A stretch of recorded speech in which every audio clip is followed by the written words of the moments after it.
Sa panahon ngayon na lahat ay abala sa trabaho at pang-araw-araw na hamon ng buhay, minsan nakakalimutan na natin kung gaano kahalaga ang oras kasama ang pamilya.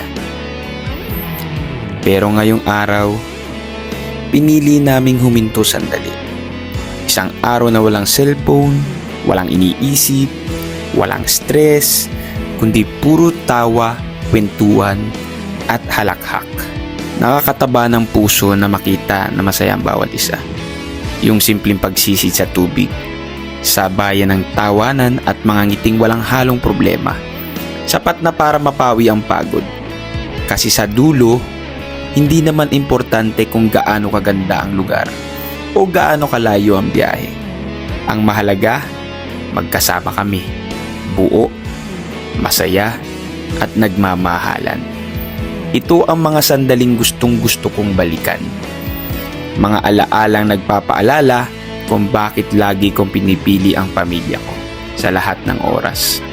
Sa bawat tawa at ngiti, alam kong ito yung mga bagay na walang katumbas na halaga. Dito ko na-realize na sa pamilya lang, laging may tahanan. Sa pamilya laging may saya. Kaya kung may oras ka, gamitin mo ito sa mga taong pinakamahalaga sa iyo. Kasi sa huli, sila lang talaga ang kasama mo. Sa saya, sa hirap at sa buhay. Family is not just important, it's everything.